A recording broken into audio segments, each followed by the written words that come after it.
हरे कृष्ण। वंदेहं श्रीगुरु श्रीयुतपदकमलं श्रीरूपं सग्रजातं सहगण रघुनाथं बीतं तं सजीवं साद्वैतं सवधूतं परिजनसहितं श्रीकृष्ण चैतन्य देवं श्रीराधाकृष्णपदान सहगण ललिता श्रीविशाखान्वितां च अज्ञानोदयभ्रंशस्य ज्ञानाञ्जनशलाकया चक्षुरुन्मीलितं येन तस्मै श्रीगुरुवे नमः। मंगलाचरण और गुरु प्रणाम दिए आजकेर भिडियोटा शुरू करलाम। तो आमार भाई एर आगे दिन एक कथाय माला सम्बन्धे कथा होच्छिलो, सेई विषये एक प्रश्न करबे आजके, सेटार शास्त्रसम्मत किछु कथा बोलार चेष्टा करब। कथाय यदि भूल भ्रांति हय ताहले क्षुद्र भक्त हिसेबे क्षमा करे देबेन। এই দিন মালা নিয়ে যে কথাবার্তা আলোচনা হচ্ছিল সেই বিষয়ে ভাই আমাকে কিছু কোশ্চেন করবে, তার আমি উত্তর দেওয়ার চেষ্টা করব। হরে কৃষ্ণ। প্রশ্ন করো। প্রভু, আমি বলি কি, এই যে মালা, এই মালা শব্দটি কোথায় থেকে এসেছে, আর এই যে তুলসী মালা যেটা আমরা গলায় পরিধান করি, কণ্ঠে পরিধান করি, আর এই যে মালা জপ, আমরা মালা জপ করি কৃষ্ণ নামের সাথে, এই জপটা কোথায় থেকে এসেছে আর কেনই বা মালা জপ করি আমরা, এটা যদি যথাযথ থেকে যে আসল পরিভাষা যেটা, সেটা যদি আমাদের দর্শকদের সাথে বা আমার সাথে যদি শেয়ার করতে, সেই বিষয়টি। মালার কথা যদি বলতে যায় তাহলে আমাদের বৈষ্ণব সমাজে তুলসী মালা জপের কথাটা বলা হয়। যারা রুদ্রদেবের ভক্ত তারা রুদ্রাক্ষ নিয়ে জপাদি করে, যারা মুসলমান তারা তসবি জপ করে। আসল কথা হচ্ছে জপ। এবার আমাদের সনাতন শাস্ত্রে তুলসী নিয়ে জপ কবে থেকে প্রথম স্টার্ট হলো বা কোথায় থেকে আসলো, মালাটা উৎপত্তি কোথায় থেকে হলো, তাহলে ভক্তি তত্ত্ব রসামৃত জ্ঞানমঞ্জুরি থেকে একটা কথা। এটা যদিও বাইরেকার একটি গ্রন্থ, তো যদি কোনো রেফারেন্সে অভিযোগ থাকতে পারে তাহলে এই গ্রন্থটা যে রচনা করেছে তার বিরুদ্ধে আপনারা স্টেপ নিতে পারেন।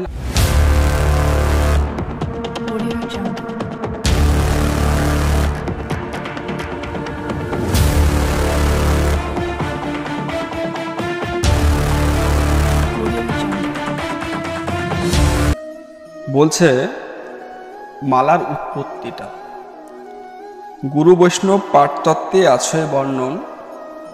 সাথী নক্ষত্রে বিন্দু সাগরে পড়িল। সাথী নক্ষত্রে যে বিন্দু সাগরে পড়ে, সেই বিন্দু থেকে শক্তি আদি পরশনে মুক্তা জন্মিল। সেই মুক্তা বিশ্বামিত্র মুনি পেয়েছিল। তো সেই মুনি ওই মুক্তাটা নিয়ে দিল নারায়ণের সদনে। তো নারায়ণ নিজে তো নিল না, সেটা লক্ষ্মী দেবীকে দিয়ে দিল। তো লক্ষ্মী দেবী কী করলো, ওটাকে গাঁথল, গেঁথে নারায়ণের গলায় পরিয়ে দিল। তো নারায়ণ তখন কি করলো, আবার সেই মালাটা লক্ষ্মী দেবীর গলায়। তো ওই মালা যখন লক্ষ্মী দেবীর গলায় পরালো তখন বলছে খুব সুন্দর লাগছে। তো তখন পাশে ছিল তুলসী।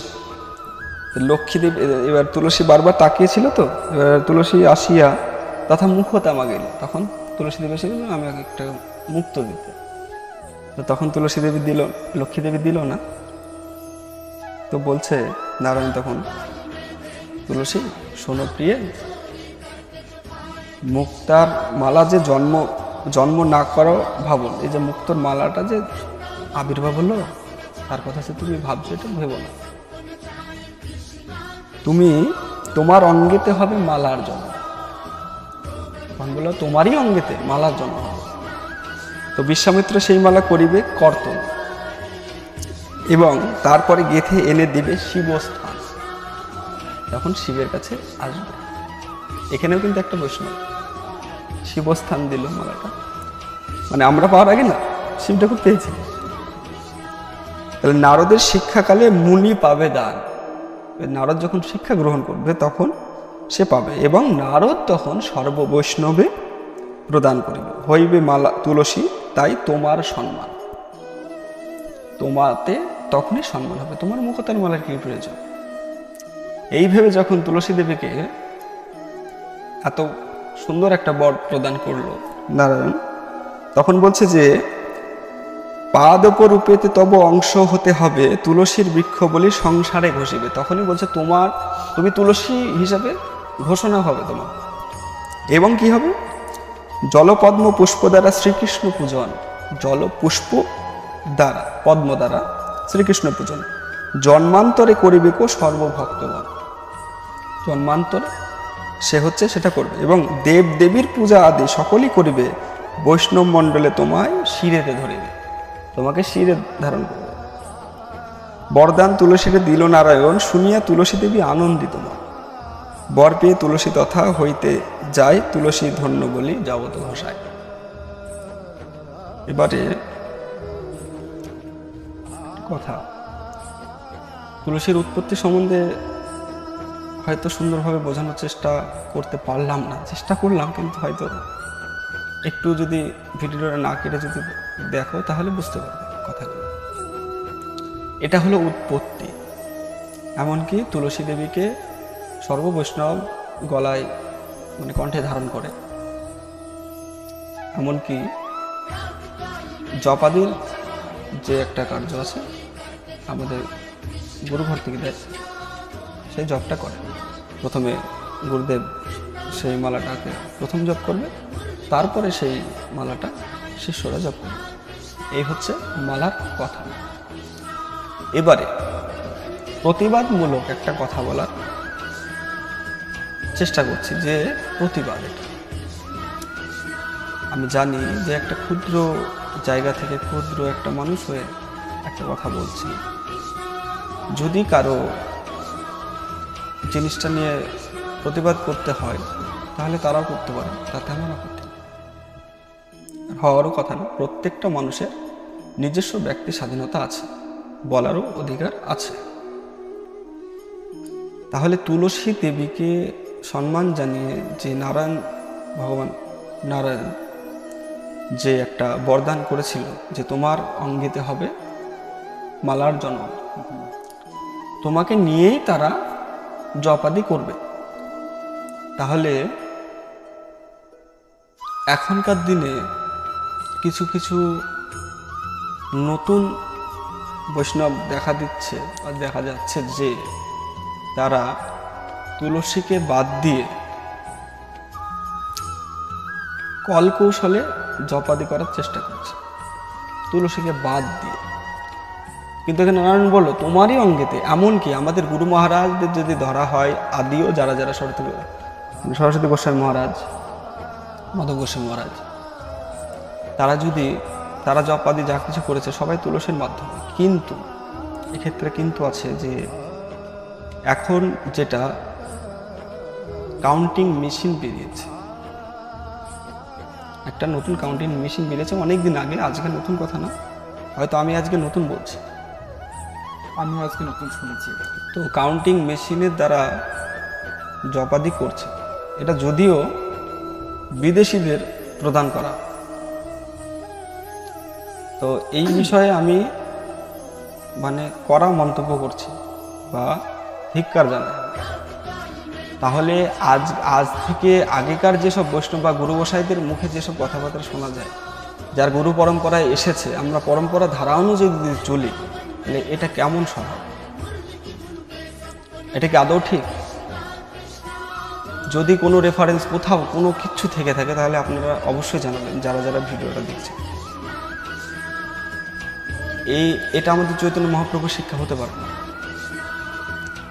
তুলসী নিয়ে হরিদাস ঠাকুর, অনেক বড় বড় বৈষ্ণব, সরগোস্বামী, এমনকি প্রভুপাদ পর্যন্ত, যে ইসকনের প্রতিষ্ঠাতা, সে পর্যন্ত জপ করেছে। যতদূর আমি দেখেছি যে তার জপের কথা বা শুনেছি। কিন্তু কোনো প্রমাণ বা কোনো কিছু আছে যেটা আমি ভিডিওর মধ্যে দিতে পারি? কি প্রুফ হিসাবে যে এটা হচ্ছে?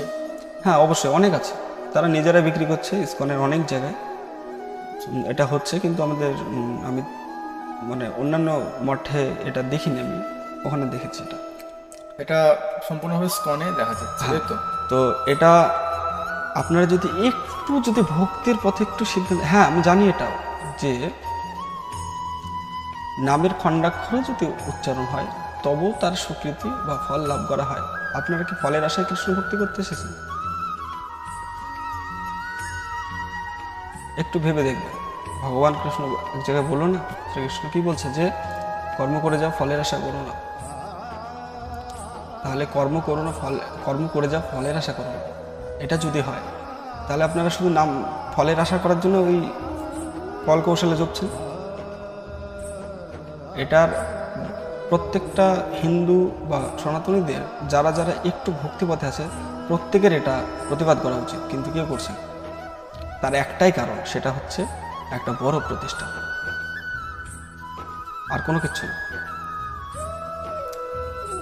তো এক্ষেত্রে শুধু এই কথাটাই বললাম, কিন্তু এটা ঠিক নয় একটা বৈষ্ণব হয়ে অন্য কারো কথাকে বলা, কিন্তু এটা অন্যায়। যেহেতু আমি মানবতার ক্ষেত্রে যদি বলা হয়, সনাতন শাস্ত্রে কোথাও আমি দেখিনি, আমার এই যতদূর পড়াশোনা যাই কিছু হলো, আমি কোথাও দেখিনি যে কলকৌশলের এরকম কোনো ব্যাপার আছে। যদি বলা হয় তুলসী দেবীকে নিয়েই আমাদের থাকতে হবে, তাহলে এটা বন্ধ করা অবিলম্বে উচিত। তা না হলে সনাতন এমনি শেষ হয়ে যাচ্ছে। তুলসীর দর্শনে যাই মনে সাধুসঙ্গ, একটা কথা আছে যে দর্শনে যাই মনের ময়লা, পরশে হয় প্রেম তরঙ্গ।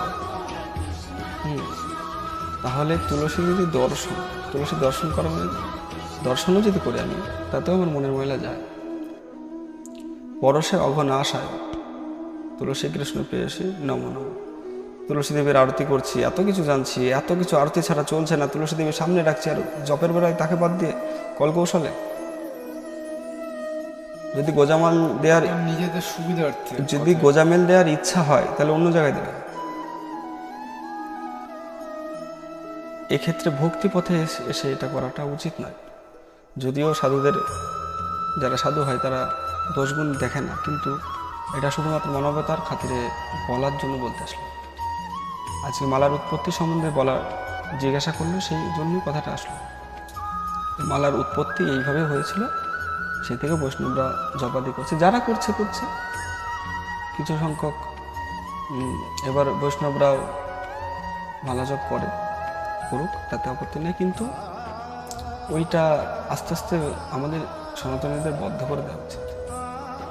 এটাই বলার জন্য এসেছিলাম। হরে কৃষ্ণ।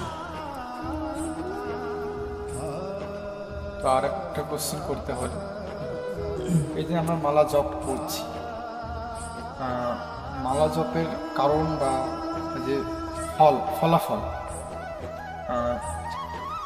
সেটা কি, মানে ফলাফলটা কি মালা জপ করার? না আমি মালা জপ করে যে ভক্তিটা আমি শ্রীকৃষ্ণ হোক বা যে কোনো দেবতার ক্ষেত্রে আমি যে ইয়েটা দেখাচ্ছি ভক্তিটা, সেটা কি মালা জপ করার ফলে আমি ভক্তিটা দেখাতে পারছি, না আমি অন্য কোনোভাবেও সেই দেবতা বা শ্রীকৃষ্ণের উপর আমি সেই ভক্তিটা দেখাতে পারি?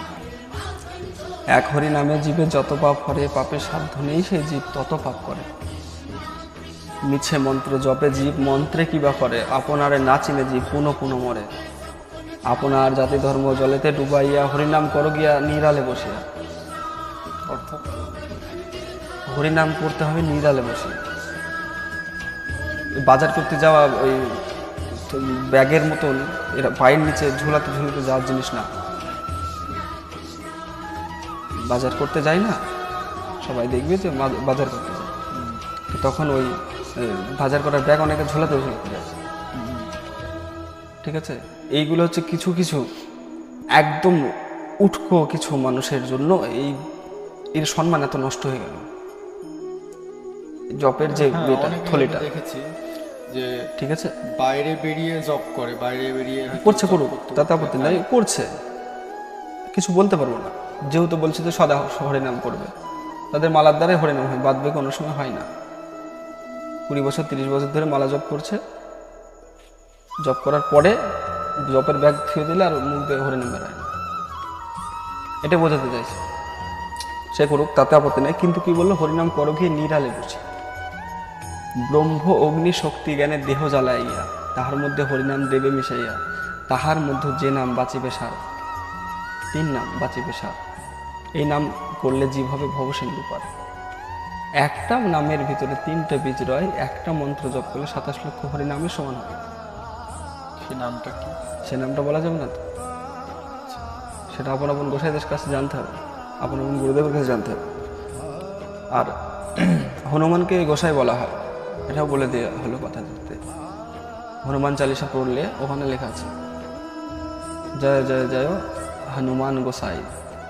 গোসাই কথাটা কিন্তু শুধুমাত্র অন্যান্য ক্ষেত্রে নয়, তাহলে অন্যদিকে ঢুকবো না। তাহলে এই যে মালার কথাটা, আর কি প্রশ্নটা কি ছিল জানো?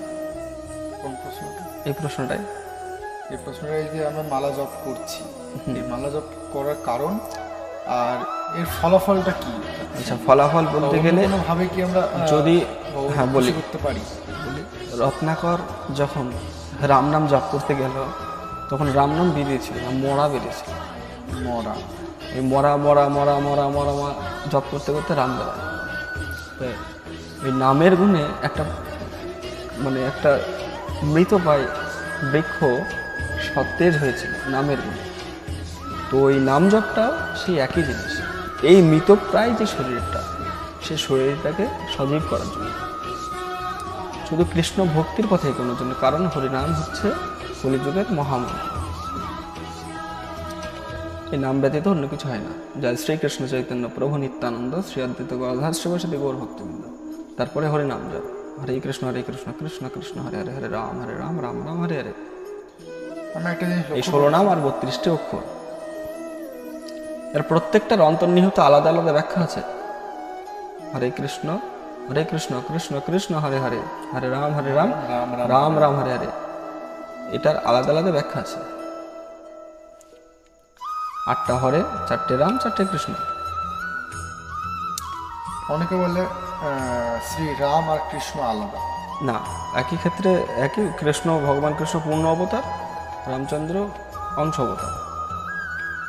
পূর্ণ অংশ নিয়ে আসেনি রামচন্দ্র, পূর্ণ অংশ নিয়ে এসেছিল না। আর পূর্ণ অবতার বলতে গেলে ভগবান কৃষ্ণ। ওই কারণে কৃষ্ণকে ভগবান কৃষ্ণ বা বিরাট পুরুষ, তাকে নিয়েই আমাদের, তার ভাবধারাতেই চলা, তার সাথেই চলা, তাকে নিয়েই চলা, আর কিছুই নয়।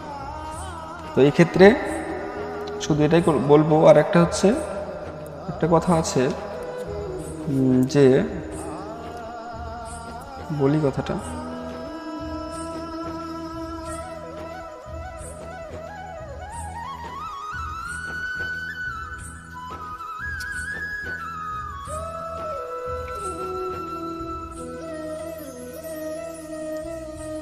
যে একটা কথা বলছে যে রঘুনাথ গোস্বামীকে বললো যে ভালো না খাইবে, ভালো না পড়িবে, আর হচ্ছে গ্রাম্য কথা না শুনিবে, গ্রাম্য কথা না কহিবে। তো জিহ্বা লালসা যদি কারো থেকে থাকে, তো তারা হচ্ছে তারা কোনোদিনই বৈষ্ণবের পথ অবলম্বন করতে পারবে না। তাহলে ভালো না খাইবে, ভালো না পড়িবে, পড়ানো কিন্তু পড়াও যাবে না। এমনকি মহাপ্রভু চৈতন্য চরিতামৃতে একটা জায়গায় বললো যে যদি তুমি যে সম্প্রদায় কামিনী কাঞ্চনে আসক্ত, সে সম্প্রদায় থেকে সবসময় দূরে থাকবে। যে সম্প্রদায়গুলো কামিনী কাঞ্চনে আসক্ত, পয়সা ছাড়া, টাকা, ইহজগতের টাকা ছাড়া অন্য কিছু চেনে না তারা। তো ওই জন্য ওই কথা বলা হয়েছে, কোনো বস্তুর উপরে আসক্তি নিরাসক্তি হচ্ছে পরম জিনিস। কারণ আসক্তি যদি থাকতে হয় শুধু ভগবান কৃষ্ণের ওপর। তো এই প্রশ্নটা এতদূর ওই মালাটা বলার জন্য আসা হলো। তো এখানটাতে এই ভিডিওটা রাখা হলো, সামনের দিন অন্যভাবে আসার চেষ্টা করবো। আসা হবে। তো এখন শেষ করলাম।